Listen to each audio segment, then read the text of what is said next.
Assalamualaikum warahmatullahi wabarakatuh. Bismillahirrahmanirrahim. Alhamdulillahirabbil alamin. Allahumma shalli ala sayyidina Muhammadin al-fatih lima ughliq wal khatim sabaq nasyiril haqqi bil haqq wal hadi ila siratikal mustaqim. Wa ala alihi haqqa qadri wa miqdaril azim. Rabbi shrah li sadri wa yassir li amri wahlul 'uqdatam min lisani yafqahu qawli. Amin ya rabbal alamin. Alhamdulillah, pada kesempatan kali ini kita masih dipertemukan dalam kajian mata kuliah bimbingan rohani pasien, yang mana pada kesempatan kali ini kita akan mengkaji tentang macam-macam bimbingan rohani pasien dan upaya penyembuhannya.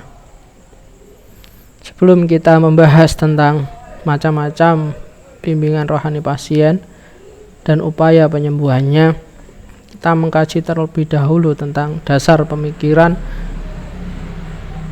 tentang bimbingan rohani pasien dan penyembuhannya. Mengenai pengobatan gangguan rohani, ya, Allah berfirman dalam surat Yunus ayat 57 yang artinya, hai manusia, telah datang kepadamu pelajaran dari Allah dan penyembuh bagi penyakit dalam dada. Jadi dalam ayat ini dijelaskan bahwa penyakit, ya, khususnya penyakit rohani, yaitu ada obatnya, dan obatnya itu adalah datang dari Allah. Terus yang selanjutnya dalam surat 41 ayat 44 yang artinya, katakanlah Al-Quran itu adalah petunjuk dan penawar bagi orang-orang yang beriman. Dari surat ini kita bisa melihat bahwa di dalam Al-Quran, ya, itu selain sebagai hudan, yaitu petunjuk, ya, Al-Quran juga sebagai penawar bagi orang-orang yang beriman. Maka nanti dalam pembahasan kita juga akan mengkaji bagaimana Al-Quran itu bisa menjadi penyembuh, ya, bagi seorang pasien. Selain itu juga dirawayatkan oleh Muslim dari hadis Abu Zubair dari Jabir bin Abdillah dari Nabi Muhammad SAW bahwa beliau bersabda, masing-masing penyakit pasti ada obatnya. Kalau obat sudah mengenai penyakit-penyakit itu pasti akan sembuh dengan izin Allah. Nah, dalam hadis ini, ya, dijelaskan bahwa sejatinya setiap penyakit itu ada obatnya. Jika kemudian penyakit itu sudah ketemu dengan obatnya, maka akan sembuh penyakit itu tentunya atas izin Allah. Nah, di dalam hadis ini, ya, memberikan pelajaran bagi kita semua bahwa seorang pasien, ya, itu dianjurkan, ya, untuk senantiasa berikhtiar, ya, yaitu mencari pengobatan. Karena apa? Karena setiap penyakit pasti ada obatnya menurut sesuai dengan sabda Rasulullah. Dan dalam Sahih Bukhari dan Muslim dari Atha dari Abu Hurairah bahwa ia berkata, Rasulullah bersabda, tidaklah Allah menurunkan suatu penyakit melainkan Dia menurunkan obatnya.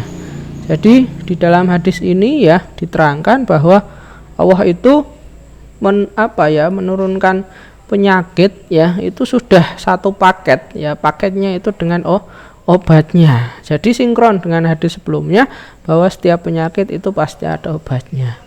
Maka kita sebagai sebagai pasien, ya, sebagai pasien, ya, mereka memiliki kewajiban, ya, mereka dianjurkan untuk senantiasa berikhtiar, ya, dalam bentuk mencari pengobatan ataupun berobat. Karena insya Allah setiap penyakit itu ada obatnya. Yang selanjutnya adalah konsep penyembuhan, ya. Secara umum, ya, sistem bantuan Islam, ya, dimulai dengan pengarahan kepada kesadaran rohani dengan membacakan ayat-ayat Allah, ya. Jadi ini lebih pada proses, ya, proses dari penyembuhan itu sendiri, ya. Diawali dari pengarahan, ya, kesadaran rohani, ya, dengan membacakan ayat-ayat Allah. Setelah itu baru melakukan proses terapi dengan membersihkan dan mensucikan sebab-sebab terjadi penyimpangan. Kemudian setelah dampak tampak cahaya kesucian dalam dada atau akal pikiran dan kejiwaan, baru proses bimbingan dilakukan dengan mengajarkan pesan-pesan Al-Quran dan mengantarkan individu kepada perbaikan diri secara esensial dan diiringi dengan hikmah. Jadi yang pertama itu adalah diajak agar nuraninya itu sadar, ya, dengan cara apa? Yaitu dengan cara membacakan ayat-ayat suci Al-Quran, ya. Setelah dibacakan itu, ya, kemudian baru dilakukan proses terapi, ya. Proses terapi ini dengan apa? Yaitu dengan mensucikan, ya, sebab-sebab terjadinya penyimpangan-penyimpangan. Setelah kemudian penyimpangan-penyimpangan itu sudah tampak cahaya ataupun mulai menghilang, ya, dan kesucian di dalam dada jiwa itu muncul, ya, maka kemudian baru proses pembimbingan itu dilakukan, ya.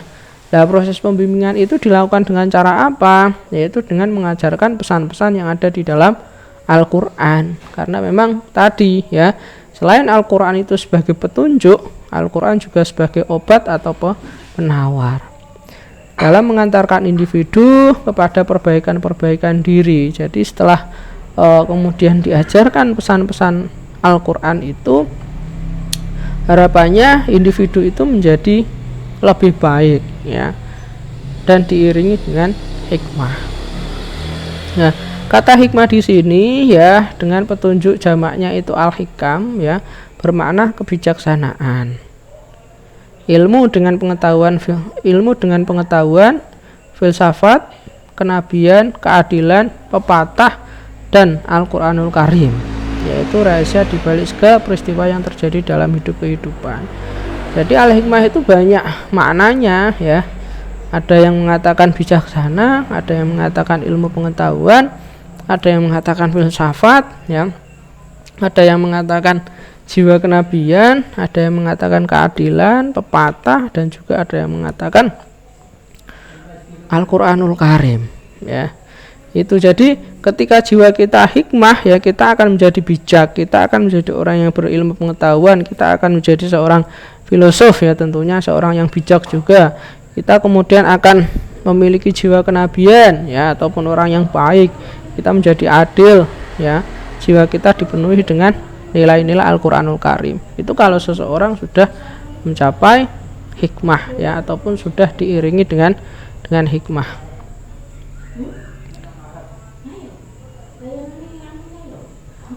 Yang selanjutnya, ya, makna konsep penyembuhan, ya.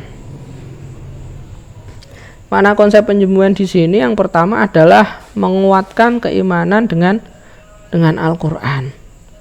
Jadi istilahnya apa, ya? Seseorang pasien, ya, jika kemudian dia ingin sembuh, ya, dia harus menguatkan dirinya itu dengan Al-Quran. Dengan cara itu, insya Allah, ya, nanti dia akan sembuh, ya, dengan sendirinya, dengan izin Allah. Terus yang selanjutnya membenarkan suatu keyakinan bahwa barang siapa ditimpa suatu penyakit, maka sesungguhnya ia mampu mengobati itu kapan saja ia kehendaki dengan mencari metode atau penyembuhannya. Jadi di sini, ya, konsep penyembuhan yang selanjutnya, ya, selain menguatkan keimanan melalui Al-Quran tadi, yang selanjutnya adalah sebagai seorang pasien, ya, itu sebaiknya dia itu harus mencari metode atau penyembuhannya. Maka sesungguhnya istilahnya seorang yang kemudian ditimpa penyakit, ya, sesungguhnya ia mampu mengobati. Dengan cara apa? Dengan cara mencari obatnya, ya. Jangan kemudian diam saja, ya, ataupun putus asa. Tapi memang harus berusaha untuk mencari obatnya. Kalau orang sakit ataupun pasien itu sebaiknya mencari obat, ya, karena memang sesungguhnya dia mampu, ya, mengobati penyakitnya dengan cara mencari tadi. Terus yang selanjutnya, yakinlah orang yang mempercayai ataupun iman kepada Rasulullah SAW bahwa Tuhan telah memberi petunjuk kepadanya mengenai pelajaran-pelajaran tentang rahasia-rahasia Al-Quran, dan daripadanya terdapat rahasia pengobatan atau penyembuhan yang bermakna. Jadi sebagai seorang pasien, ya, kita semua harus yakin bahwa Rasulullah, ya, itu telah memberi petunjuk, bahwa Allah itu telah memberi petunjuk kepada Rasulullah mengenai pelajaran-pelajaran, mengenai rahasia-rahasia yang ada dalam Al-Quran. Lah, petunjuk-petunjuk, pelajaran-pelajaran dan juga rahasia-rahasia yang ada di dalam Al-Quran itu bisa menjadi obat ataupun penyembuhan yang sangat bermakna. Oleh karena itu, sekali lagi, ya, Al-Quran itu bisa menjadi metode penyembuh bagi pasien jika pasien itu mampu mengambil pelajaran, mampu mengambil rahasia-rahasia yang ada di dalam Al-Quran. Selanjutnya, adapun arti penyembuhan atau obat, ya, syifa yang terdapat dalam Al-Quran menunjukkan bahwa Al-Quran itulah akal dan penyembuh bagi siapa saja yang meyakini. Jadi kita sejatinya harus meyakini sekali lagi tadi bahwa Al-Quran itu tidak hanya sebagai hudan, ya, petunjuk, tapi juga sebagai penyembuh, ya. Karena dengan keyakinanlah seorang itu dapat sembuh dari penyakitnya dengan izin Allah, ya. Kalau kita kemudian yakin, ya, insya Allah maka dia akan sembuh, ya, tentunya atas izin Allah. Keyakinan tersebut secara umum dapat dipahami sebagai wujud dari sugesti. Jadi keyakinan itu merupakan wujud dari sugesti. Lah, sugesti, ya, suatu upaya penyembuhan yang terkenal sejak dahulu ialah memberi sugesti atau meyakinkan kepada pasien yang bertujuan untuk membuat si sakit merasa bahwa dirinya penting. Jadi kalau kita berbicara tentang sugesti, ya, itu adalah sebuah upaya penyembuhan yang memang sudah sejak dulu, ya, sudah terkenal sejak dulu, yang mana bertujuan agar supaya si sakit itu atau pasien itu merasa dirinya penting, ya. Karena sugesti dapat menghilangkan sebagian dari gejala penyakit. Jadi kita harus yakin, ya, memberikan sugesti kepada diri kita bahwa sejatinya Al-Quran itu, ya, tadi selain sebagai petunjuk juga merupakan sebagai penawar atau penyembuh bagi seorang pasien. Artinya gejala penyakit yang dapat dihilangkan dengan memberi sugesti bahwa pasien kuat dan penting, hal yang dapat mempengaruhi perubahan pribadi seluruhnya, tidak saja mengubah gejala-gejalanya. Jadi kalau kemudian kita bisa memberikan sugesti keyakinan tentang Al-Quran tadi kepada pasien, maka pasien itu menjadi kuat, pasien itu menjadi penting, ya. Ya, walaupun, ya, kita tahu bahwa sugesti itu juga tidak akan mempengaruhi pribadi seluruhnya, alias dengan sugesti terus penyakitnya bisa sembuh itu, ya tidak seperti itu. Tapi setidaknya dengan keyakinan itulah gejala-gejalanya itu jadi lebih membaik. Maka pribadi orang yang sakit tersebut dapat kembali melaksanakan fungsinya dengan cara yang sehat dan wajar. Jadi ketika kemudian gejala-gejalanya telah berubah menjadi lebih baik, maka yang terjadi adalah dia nanti akan bisa melaksanakan fungsinya dengan sehat dan juga wajar. Dan penggunaan sugesti dapat diterapkan pada macam-macam bimbingan rohani. Jadi termasuk bimbingan rohani juga menggunakan yang namanya sugesti, memberikan keyakinan kepada pasien. Di sini selanjutnya kita akan membahas tentang pasien ketika sakit, ya. Sakit merupakan bagian dari kehidupan manusia atau sunatullah. Jadi sakit itu merupakan bagian dari kehidupan manusia, ya, sunatullah. Jadi kita semua, ya, pasti sakit, ya, termasuk Rasulullah juga sakit, ya, karena memang sakit itu bagian dari kehidupan manusia dan merupakan sunatullah, ya. Sakit itu disebabkan berbagai faktor, ya.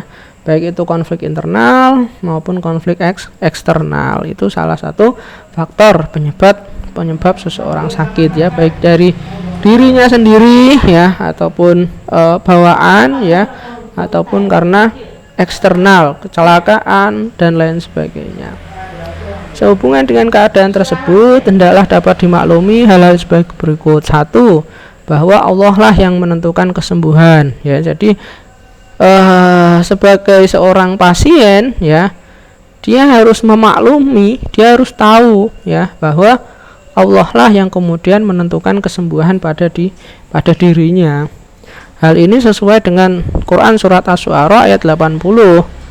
Dan bila aku sakit, dialah Allah yang menyembuhkan. Jadi ketika pasien sakit, kita sakit, Allah lah yang kemudian menyembuhkan. Yang kedua, manusia wajib berikhtiar. Jadi ketika sakit ya, pasien ya wajib berikhtiar. Hal ini sejalan dengan hadis yang diriwayatkan oleh An-Nasa'i sebagai berikut. Berobatlah kalian, maka sesungguhnya Allah Subhanahu wa taala tidak mendatangkan penyakit kecuali mendatangkan juga obatnya ya, kecuali penyakit tua. Jadi kalau kita sakit ya, kita diperintahkan oleh agama ya untuk berobat. Karena memang tadi ya, bahwa penyakit itu diciptakan oleh Allah ya, diturunkan oleh Allah, diberikan oleh Allah, itu sudah satu paket ya, paket dengan penyembuhannya ataupun dengan obatnya. Oleh karena itu kalau sakit ya berobat ya. Lah kecuali penyakit tua ya, kalau penyakit tua ini tidak ada obatnya ini ya. Terus yang selanjutnya adalah seorang pasien ya dianjurkan untuk berzikir dan juga berdoa bagi kesembuhan. Nanti akan kita kaji ya tentang zikir dan juga doa. Terus yang keempat adalah sedekah dan silaturahim. Itu juga akan kita kaji ya tentang sedekah dan juga silaturahim bagi pasien. Nah, tadi ini lanjutan tadi ya, berzikir dan juga berdoa. Studi epidemiologi dilakukan oleh ilmuwan Lindenthal ya, namanya Lindenthal tahun 1970 dan Starr tahun 1971 menunjukkan bahwa mereka yang religius beribadah, berdoa dan berzikir, resiko untuk mengalami stres, cemas dan depresi jauh lebih kecil daripada mereka yang tidak religius dalam kehidupan sehari-hari. Jadi menurut penelitian yang dilakukan oleh Lindenthal dan juga Starr ya, menunjukkan bahwa seseorang yang religius ya, bermakna selalu beribadah dan selalu berdoa dan juga berzikir, yaitu mereka istilahnya sangat jauh sekali ya, kecil kemungkinan mereka mengalami yang namanya stres, cemas dan juga depresi ya dalam kehidupan sehari-hari.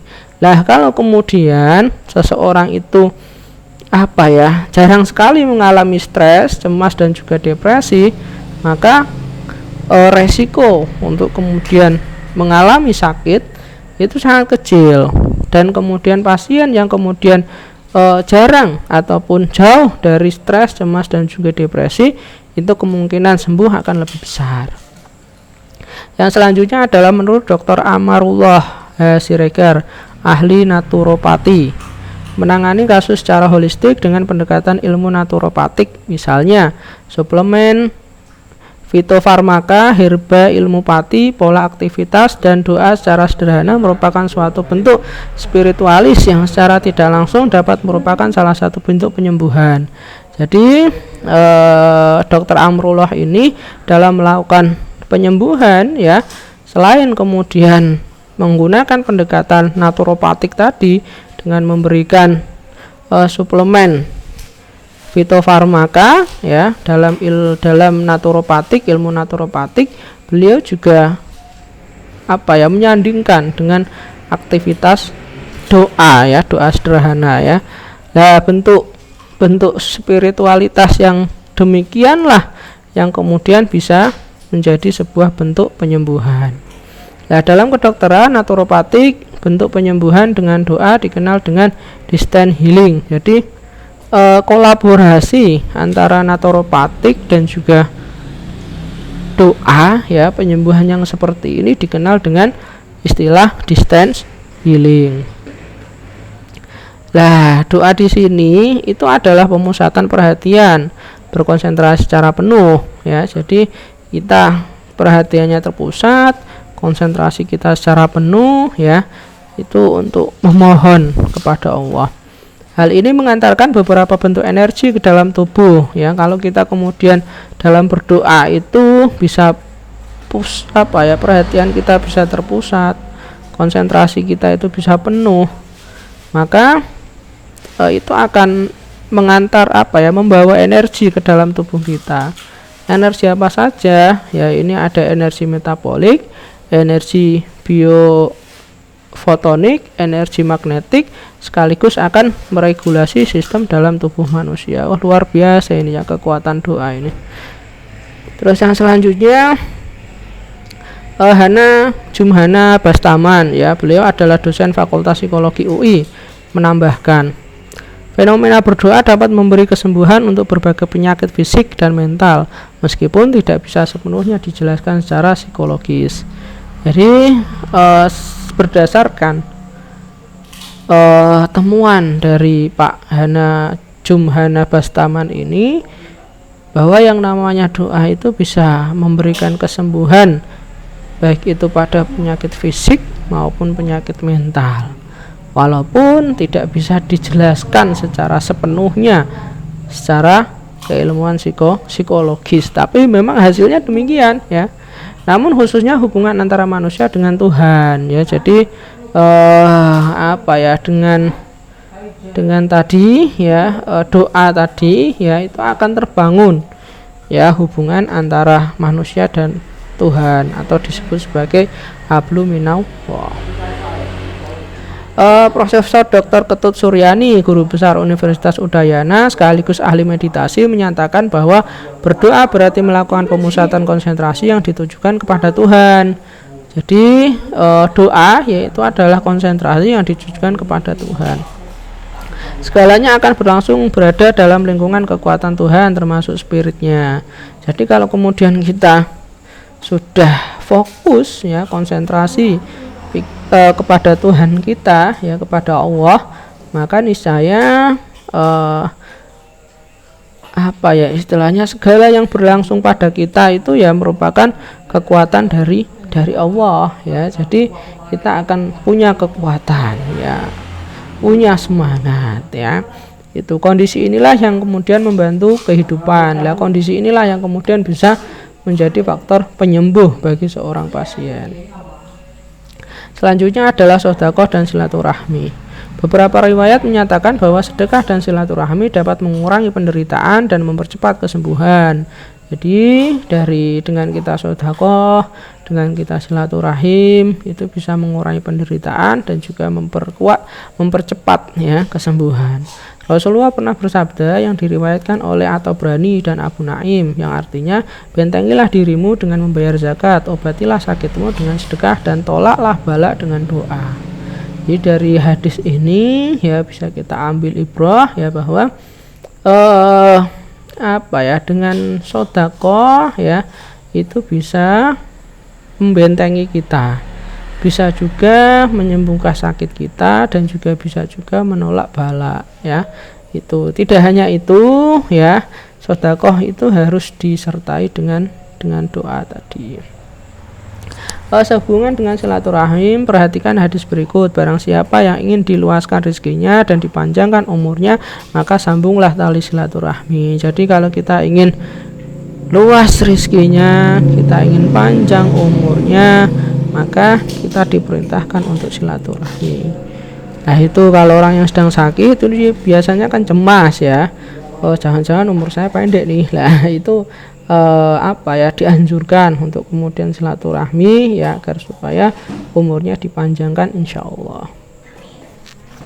Teknik dan pendekatan pasien ya, ini yang pertama adalah pendekatan afektif dan protektif dari pihak keluarga ya. Jadi dari pihak keluarga juga mengambil peran ya dalam rangka proses penyembuhan pasien. Salah satu fungsi keluarga yang secara tersurat dikemukakan dalam Al-Quran adalah fungsi afektif dan protektif, yakni memberi kasih sayang kepada para anggotanya, keluarganya, sekaligus melindungi dari berbagai ancaman. Ya, itu Fungsi afektifnya tadi ya memberi kasih sayang, ya. Fungsi protektifnya adalah melindungi dari berbagai ancaman. Ini sesuai dengan surat Al-A'raf ayat 89. Jadi orang sebagai seorang pasien ya itu seorang pasien ya itu harapannya bisa mendapatkan dukungan dari keluarga ya, baik itu secara efektif maupun secara protektif. Secara efektif ya memberikan kasih sayang, perhatian ya kepada pasien. Kemudian secara protektif ya itu melindungi berbagai ancaman ya, misalnya tidak melarang ya pasien untuk memakan ataupun meminum sesuatu yang kemudian dilarang ya oleh dokter. Fungsi afektif dan juga protektif penting dan dibutuhkan ketika salah seorang di antara anggota keluarga sedang mengalami gangguan kesehatan atau sakit ya. Itu penting ya fungsi itu. Sebab meskipun sakit itu sunatullah yang selalu akan terjadi pada manusia, seperti halnya mati, banyak yang tidak siap menerimanya. Jadi walaupun tadi ya sakit itu sunatullah, bagian dari kehidupan, tapi masih banyak yang kemudian tidak siap menerimanya. Sehingga kemudian pendekatan efektif, pendekatan protektif itu sangat diperlukan bagi seorang pasien. Bahkan tidak jarang ada yang gelisah dan juga berkeluh kesah. Nah, ini pentingnya pendekatan afektif dan juga protektif dari pihak keluarga kepada pasien. Yang selanjutnya, pendekatan selanjutnya adalah kolaborasi antara pendekatan spiritual dan juga medis ya. Selain pendekatan dari keluarga, yang selanjutnya adalah kolaborasi antara pendekatan spiritual dan juga medis. Hasil-hasil penelitian yang dilakukan oleh para ahli kedokteran dapat disimpulkan bahwa komitmen agama berhubungan dengan manfaat di bidang klinis. Jadi komitmen dalam beragama ternyata memiliki hubungan ya ataupun memiliki manfaat dalam bidang klinis atau kesehatan. Jadi orang yang memiliki komitmen agama itu mereka akan lebih sehat ya, berdasarkan penelitian ini. Ternyata apa yang dikatakan oleh Siderman ya 1996 benar adanya, yaitu bahwa terapi medis saja tanpa doa dan juga zikir tidak lengkap, sedangkan doa dan zikir tanpa disertai terapi medis tidak efektif. Jadi harus kolaborasi antara pendekatan spiritual dan juga pendekatan medis. Karena apa? Kalau cuma medis saja tanpa doa, tanpa zikir, tanpa spiritual itu tidak akan lengkap ya. Sedangkan doa saja, zikir saja tanpa disertai terapi medis itu tidak akan efektif. Jadi harus kolaborasi antara spiritual dan juga medis. Dalam ajaran agama Islam, seorang yang sedang menderita penyakit baik fisik maupun psikis diwajibkan untuk berusaha berdoa berobat kepada ahlinya. Jadi orang yang sedang sakit itu diwajibkan untuk kemudian berdoa dan juga berobat dan kolaborasi ya. Terus yang selanjutnya disertai dengan berdoa dan berzikir sebagai tercantum dalam hadis-hadis. Jadi tadi ya harus kolaborasi antara berdoa dan juga berobat serta berzikir ya. Nah, selanjutnya ya metode-metode dalam penyembuhan pasien yang pertama adalah zikir. Dalam Ar-Ra'd ayat 28 yang artinya mereka yang beriman dan tentram hatinya dengan zikrullah. Bukankah dengan zikrullah hati menjadi tenang dan juga tentram ya. Sedangkan dalam suatu sabda Nabi zikrullah itu pengobatan hati. Jadi di sini ya kalau kita menginginkan ketentraman hati ya itu dengan berzikir. Karena dengan berzikir ya kita akan memiliki hati yang tenang dan juga tentram. Nah, Rasulullah juga bersabda bahwa dengan berzikir itu merupakan bagian dari pengobatan hati. Terus yang selanjutnya zikrullah berarti selalu menyebut Allah atau mengucap la ilaha illallah. Jadi yang namanya zikir itu selalu mengingat Allah, selalu menyebut Allah atau mengucap la ilaha illallah. Zikrullah ada dua macam. Yang pertama zikrullah yang khafi, ialah mengingat Allah di dalam hati kita semua. Jadi kita dalam hati kita itu selalu mengingat Allah, itu termasuk zikrullah ya. Hal ini dijelaskan dalam surat Al-A'raf ayat 205 yang artinya, dan lakukanlah di luar dengan rendah hati dan khusyuk dan tidak keras ya. Jadi kita dalam berzikir ya itu bisa kemudian dengan rendah hati, khusyuk dan juga tidak keras. Yang kedua adalah zikrullah yang jahri ya, ialah yang dengan suara keras yang terdengar ya. Hadis Nabi yang artinya bahwa mengangkat suara dengan saat waktu orang keluar dari salat Jumat dari sholat jamaah wajib adalah atas pertuntunan Rasulullah. Jadi berzikir dengan keras ya ketika selesai sholat jamaah itu istilahnya Rasulullah menyetujuinya ataupun disetujui ya, itu enggak apa-apa ya. Itu jadi khafi boleh, jahri boleh, yang penting berzikir. Zikir adalah perintah Allah Subhanahu wa taala kepada seluruh hambanya yang beriman. Jadi hamba-hamba Allah yang beriman ini diminta untuk berzikir. Satu-satunya amal yang dapat dikerjakan siang dan malam tanpa batasan waktu dan ukuran jumlah zikir. Jadi kita itu kapan saja bisa melaksanakan yang namanya zikir ya. Mau sedikit, mau banyak, mau siang, malam, monggo, yang penting berzikir. Dengan zikrullah semua penyakit rohani dapat disembuhkan. Dengan zikrullah hati menjadi tenang sesuai dengan firman Allah ya. Itu jadi dengan zikir ya penyakit rohani hilang, dengan zikir hati menjadi tenang ya. Ibadah yang menenteramkan batin, yang gelisah, resah, bingung, sedih, konflik dan lain sebagainya, yang jelas penyakit rohani. Jadi ibadah zikir ya ini adalah ibadah yang mampu menenteramkan batin yang gelisah, menenteramkan batin yang resah, menenteramkan batin yang bingung, sedih, konflik dan lain sebagainya. Intinya penyakit rohani ya itu bisa ditentramkan dengan berzikir. Dan betapa pentingnya manusia atau pasien membebaskan penyakit-penyakit hati dengan berzikir kepada Allah ya. Dan dengan berzikir adalah proses perbaikan kalbu atau kesehatan kalbu dan mengingatkan derajat batin. Jadi penting sekali zikirnya bagi seorang pasien, karena dengan berzikir itu bisa memperbaiki dan menyehatkan kalbu kita atau batin kita, atau meningkatkan derajat batin kita. Karena sikapnya dapat dilakukan kapanpun dan dimanapun, maka zikir merupakan langkah awal dan utama yang dapat dilakukan oleh pasien untuk proses penyembuhan. Jadi karena zikir itu bisa dilakukan dimanapun, kapanpun, maka zikir ini menjadi langkah awal bagi seorang pasien untuk meraih yang namanya kesembuhan.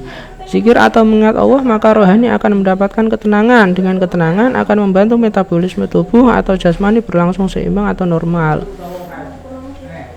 Jadi dengan kita berzikir, dengan kita mengingat Allah ya, maka kita akan menjadi tenang ya. Dengan kita tenang, maka akan membantu metabolisme tubuh kita berjalan seimbang dan juga normal. Yang pada akhirnya pasien dapat menerima rasa sakit dengan selalu berserah diri kepada Allah. Jadi kalau kemudian pasien bersedia untuk zikir ya, maka dia akan pasrah ya, bisa pasrah kepada Allah. Hal tersebut merupakan dinamika psikologis dari zikir sebagai sarana bimbingan rohani pasien, yaitu adalah bagian dari dinamika psikologis dari pasien yang bersedia untuk berzikir. Yang selanjutnya adalah doa. Salah satu tindakan keagamaan yang penting adalah doa, yakni membacakan permohonan kepada Allah Subhanahu wa taala supaya memperoleh suatu kehendak yang diridhoi oleh Allah, atau orang yang mengajukan permohonan, minta bantuan, menyeru dan mengadu kepada Allah serta memujinya. Jadi doa ini ya penting ya, karena memang doa ini adalah memohon kepada Allah agar supaya dia memperoleh sesuatu yang diinginkan, sesuatu yang dikehendaki. Tentunya itu atas izin dan atas ridho Allah ya. Itu kalau pasiennya berarti dia menginginkan agar supaya cepat sembuh ya. Itu minta kepada Allah ya, tentunya atas ridho dan izin Allah, mengajukan permohonan, minta bantuan, menyeru, mengadu ya, serta memujinya, itu adalah doa. Berulang-ulang dinyatakan orang diantaranya Dr. Akarel ya, bila doa itu dibiasakan dan tertutup sungguh-sungguh maka pengaruhnya menjadi sangat jelas. Jadi kalau seseorang itu mau berdoa, mau membiasakan doa, sungguh-sungguh berdoa, maka pengaruhnya sangat jelas. Ini disampaikan oleh Dr. Karel, yang merupakan semacam perubahan kejiwaan dan kehidupan ya. Jadi kalau kita mau berdoa ya, jiwa kita, hidup kita itu akan akan sehat ya, akan berpengaruh sekali ya. Ketentraman ditimbulkan oleh doa itu merupakan pertolongan yang besar pada pengobatan. Jadi kalau seseorang itu mau berdoa, hatinya akan tentram. Kalau tentram itu merupakan efek yang sangat besar bagi proses pengobatan atau penyembuhan. Artinya dengan berdoa memohon keridhaan Allah, maka seorang pasien dapat timbul harapan dengan memaknai bahwa Allah Maha Penolong. Jadi kalau seseorang pasien itu mau berdoa, maka akan muncul harapan pada dirinya bahwa dirinya bisa sembuh, tentunya atas izin Allah. Dan bukti bahwa Allah mengabulkan doa-doa hambanya adalah tercermin dalam firman Allah surat Al-Baqarah ayat 186. Dan apabila hambaku bertanya kepadaku tentang aku, maka jawablah bahwa aku sangat dekat ya. Dan aku mengabulkan permohonan orang-orang yang berdoa apabila ia memohon kepadaku. Jadi ketika seseorang bertanya ya tentang Allah ya, maka jawablah bahwa Allah itu sangat dekat. Ini menandakan bahwa Allah itu sangat dekat pada kita. Jadi kalau kita butuh sesuatu ya minta ya, karena Allah sangat dekat pada kita. Dan Allah juga berkata bahwa niscaya Allah akan mengabulkan permohonan seseorang yang mau berdoa ya. Ayolah berdoa ya, agar supaya dikabulkan. Selain dengan sholat, dapat juga dengan puasa, di mana mau doa tadi ya bisa dilakukan melalui ibadah sholat ya. Namun juga ada lagi ya, terapi lagi, yaitu dengan puasa, di mana secara psikologis puasa yang nantinya mau menstimulasi semangat atau gairah baru ya. Dengan puasa kita jadi semangat, dengan puasa kita jadi bergairah ya. Kalau pasien ya dengan puasa harapan baru untuk sembuh itu bisa muncul. Selain itu, puasa merupakan zakatnya fisik agar fisik manusia terbebas dari segala tuntutan. Jadi dengan puasa seseorang itu istirahat fisiknya ya, agar supaya fisiknya nggak dituntut terus untuk bekerja ya. Tidak dituntut untuk memproses makanan ya. Itu sabda Nabi SAW yang artinya setiap sesuatu ada zakatnya, dan zakatnya jasad adalah puasa. Nanti kita akan bahas ya, kaji tentang puasa itu. Selanjutnya adalah puasa. Al-Quran menggunakan kata siam sebanyak 8 kali, kesemuanya dalam arti puasa menurut pengertian hukum syariat. Siam atau saum bagi manusia pada hakikatnya adalah menahan atau mengendalikan diri. Jadi puasa itu menahan atau mengendalikan diri. Karena itu pula puasa dipersamakan dengan sikap sabar, baik dari segi pengertian bahasa maupun esensi kesabaran dan puasa itu sendiri ya. Bila direnungkan dengan sesama, maka inti dari perintah menjalankan ibadah puasa adalah pengendalian diri ya, ataupun self control. Jadi yang namanya puasa itu adalah mengendalikan diri, sabar ya.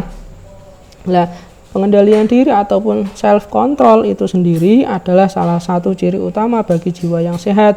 Jadi jiwa yang sehat itu adalah jiwa yang mampu mengendalikan diri. Maka dengan puasa kita akan mampu menjadi pribadi yang mengendalikan diri, akan mampu menjadi pribadi yang sehat. Maka perintah menjalankan ibadah puasa tidak lain merupakan latihan pengendalian diri agar memiliki jiwa yang sehat serta meningkatkan keimanan atau ketakwaan kepada Allah.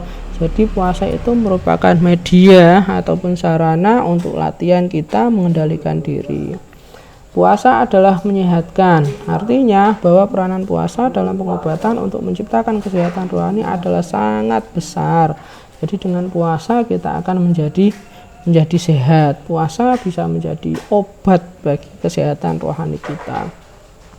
Karena puasa berfungsi untuk menahan kebutuhan badan dan merupakan sarana bagi rohani manusia untuk berhubungan dengan Allah.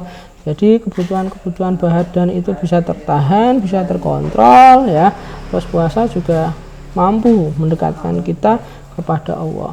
Indikator puasa adalah menahan makan, minum, dan bersetubuh mulai terbitnya fajar ya sampai terbenamnya matahari ya. Jadi puasa itu ya menahan sesuatu yang membatalkan puasa dari terbitnya fajar sampai terbenamnya matahari.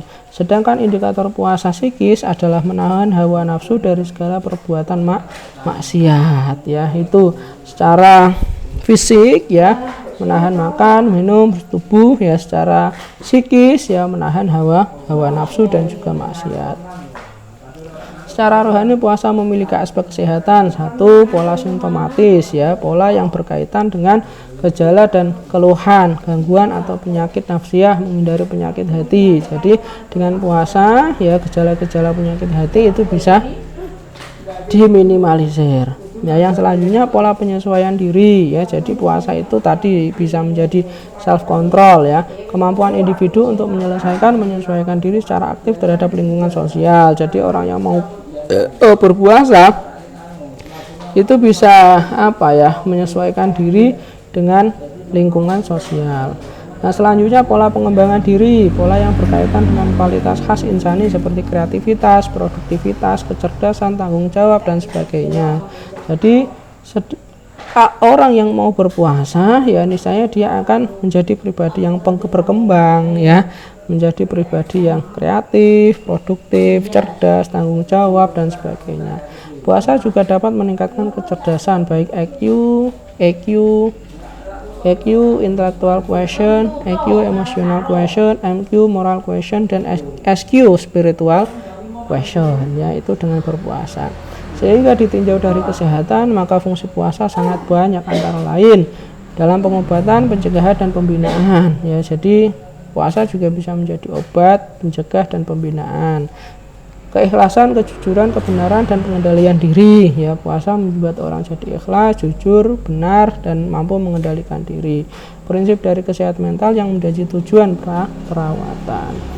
Dapat dipertegas dengan kalimat jika seorang pasien ingin sehat maka berpuasalah. Jadi kalau pasien sekali lagi ingin sehat maka dianjurkan untuk berpuasa. Yang selanjutnya adalah sholat. Kewajiban sholat dilakukan segala kondisi. Jadi Imran bin Husain bertanya kepada Rasulullah tentang sholat dan dia sedang menderita penyakit ambeien ya. Rasulullah pun menjawabnya, salatlah sambil berdiri, kalau tidak mampu salatlah sambil duduk, dan kalau tidak mampu juga maka berbaringlah. Ya, jadi istilahnya apa? Sholat itu harus dikerjakan dalam segala kondisi, tetap harus dikerjakan dalam segala kondisi walaupun sedang sakit, walaupun statusnya sebagai pasien. Selain sholat 5 waktu ya, ada juga salat tahajud ya. Ini ada penelitian yang dilakukan oleh Muhammad Soleh ya tentang sholat tahajud, sehingga beliau merekomendasikan antara lain sholat tahajud dapat digunakan sebagai alternatif untuk memperbaiki respon emosional positif dan mengefektifkan coping. Jadi dengan sholat tahajud ya itu bisa memperbaiki respon emosional kita dan juga bisa mengefektifkan coping kita terhadap stres ya. Salat tahajud dapat digunakan sebagai alternatif meningkatkan dan memperbaiki daya tahan tubuh atau imunologik dan menghilangkan rasa nyeri pasien penyakit kanker. Luar biasa ini ya salat tahajud ya. Jadi dia bisa meningkatkan daya tahan tubuh dan meningkatkan menghilangkan rasa nyeri pada pasien kanker. Salat tahajud dapat dimanfaatkan khususnya bagi pasien yang beragama Islam untuk menegakkan diagnosis dan bagian prosedur tetap persiapan anestesi sebagai primitif kognitif analgesia. Jadi tahajud ini bisa dilakukan ya oleh pasien yang beragama Islam ya, karena memang istilahnya dia itu bisa persiapan anestesi ataupun kalau bahasa kedokteran itu ya anestesi itu semacam need assessment ya, analisis kesehatan lah bahasanya seperti itu ya. Dia bisa lebih jelas ya kalau seseorang itu mau melaksanakan sholat tahajud ya. Selanjutnya adalah Al-Quran ya. Al-Quran secara harfiah berarti bacaan sempurna, merupakan suatu nama pilihan Allah yang sungguh tepat karena tiada satu bacaan pun sejak manusia mengenal tulisan tulis baca ya 5.000 tahun yang lalu yang dapat menandingi Al-Quranul Karim ya. Jadi Al-Quran itu nama Al-Quran sudah sangat tepat, dan kemudian memang Al-Quran ini sangat mulia sehingga sampai sekarang pun tidak ada yang mampu menandingi kesempurnaan dan juga kemuliaan Al-Quran. Seperti yang diriwayatkan oleh Ibnu Nafi dari Raja El-Ghonawi, siapa yang tidak disembuhkan oleh Al-Quran, tiada siapapun yang dapat menyembuhkannya. Jadi Al-Quran ini bisa menjadi media penyembuh ya. Terus yang selanjutnya, peranan keimanan dalam mengobati gangguan jiwa antara lain ya, kalau kita mengimani ya ajaran Islam, mengimani Al-Quran ya, maka istilahnya memiliki beberapa peran. Yang pertama adalah meluaskan pandangan dan menambah kebesaran jiwa. Jadi kalau kita mau mengimani Al-Quran, memahami Al-Quran, membaca Al-Quran, maka pandangan kita akan luas ya, jiwa kita akan bertambah besar ya. Itu menumbuhkan keberanian dan kepercayaan diri. Jadi kalau kita mau mengimani Al-Quran, maka kita menjadi pribadi yang berani dan juga percaya diri. Yang selanjutnya merupakan obat bagi jiwa yang kesepian dan putus asa. Jadi kalau kita mau mengimani Al-Quran, mau menggali Al-Quran, mau membaca Al-Quran, mau memahami Al-Quran, itu bisa menjadi obat hati ya, karena salah satu obat hati itu kan ada 5 ya. Terus yang selanjutnya adalah menumbuhkan ketenangan dan ketentraman jiwa. Jadi dengan kita membaca Al-Quran, mempelajari Al-Quran, jiwa kita jadi tenang, jiwa kita jadi tentram. Simpulan dapat simpulkan bahwa dalam memberikan upaya penyembuhan dari sudut keagamaan, yaitu zikir, doa, puasa, sholat, Al-Quran, dan lain sebagainya, sangat dianjurkan. Jadi metode spiritual, metode religius ya dalam penyembuhan itu sangat diperlukan ya dari apa yang kita kaji.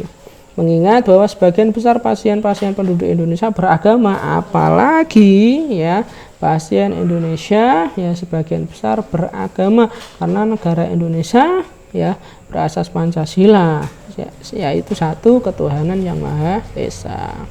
Dalam agama Islam misalnya dapat ditemukan ayat-ayat suci Al-Quran, hadis Nabi, dan pemikir-pemikir Islam yang mengandung tuntunan bagaimana dalam kehidupan di dunia ini manusia bebas dari rasa cemas, tegang, tekanan, depresi, dan lain sebagainya. Jadi dalam Al-Quran, hadis, terus kemudian pemikiran para pemikir yaitu menegaskan bahwa bahwa istilahnya ayat-ayat suci ya, ajaran-ajaran Islam ya, itu bisa membuat orang itu bebas dari cemas, tegang, dan juga depresi ya. Itu juga sudah kita kaji tadi ya, beberapa penemuan ya. Demikian pula dapat ditemukan bahwa doa-doa yang pada intinya memohon kepada Allah Subhanahu wa taala agar dalam kehidupan ini manusia diberi ketenangan, kesejahteraan, dan keselamatan baik di dunia maupun di akhirat kelak ya. Selain itu ya, ditemukan pula bahwa doa-doa ya itu adalah intinya memohon ya. Dengan memohon manusia itu akan tenang, sejahtera, selamat baik di dunia maupun di akhirat. Jadi luar biasa sekali ya terapi rohani atau terapi religius ini ya. Dengan demikian dianjurkan kepada para dokter, terutama setiap perawat, psikolog, pembimbing rohani, konselor untuk mempelajari agama dan mengamalkannya dalam praktek sebagai terapi pelengkap atau penunjang. Jadi sebagai seorang rohaniawan, sebagai seorang psikolog, sebagai seorang dokter, sebagai seorang perawat, itu mereka harus paham agama, harus mampu, harus belajar agama agar supaya mereka bisa mempraktekkan ya terapi yang baik itu secara medis maupun secara spiritual ya, sebagai pelengkap dan juga penunjang. Pengalaman agama di sini dimaksudkan untuk memperkuat iman pasien dan bukan sekali-kali mengubah kepercayaan atau agama pasien. Jadi pengalaman keagamaan tadi, terapi spiritual tadi, terapi rohani tadi itu semata-mata untuk memperkuat pasien ya, tidak mengubah kepercayaan atau agama pasien. Dan macam-macam bimbingan rohani pasien yang telah diuraikan tadi ya, mulai dari doa, kemudian zikir, Al-Quran, puasa, sholat ya, dapat dilakukan dengan keinginan diri sendiri maupun bimbingan dari orang ahli agama yang ada di sekitar pasien ya. Itu bisa dilakukan oleh diri sendiri ya, yaitu pasien sendiri ya, ataupun dari orang-orang yang ada di sekitar pasien, pembimbing, rohani, perawat dan lain sebagainya. Karena ada hal yang perlu diperhatikan dalam melaksanakan ibadah bagi pasien yang akan dibahas pada tuntunan ibadah bagi orang sakit. Jadi kenapa kemudian ya kita juga memerlukan yang namanya pembimbing, karena ini juga ada hubungannya ya dengan pelaksanaan ibadah bagi pasien. Kira-kira kan apa ya, sebagai pasien itu banyak yang kemudian tidak paham bagaimana kemudian cara beribadah ya bagi seorang pasien. Itu ya yang bisa kita kaji pada kajian kali ini ya. Semoga sukses ya, tetap jaga kesehatan. Dari saya cukup sekian. Assalamualaikum warahmatullahi wabarakatuh.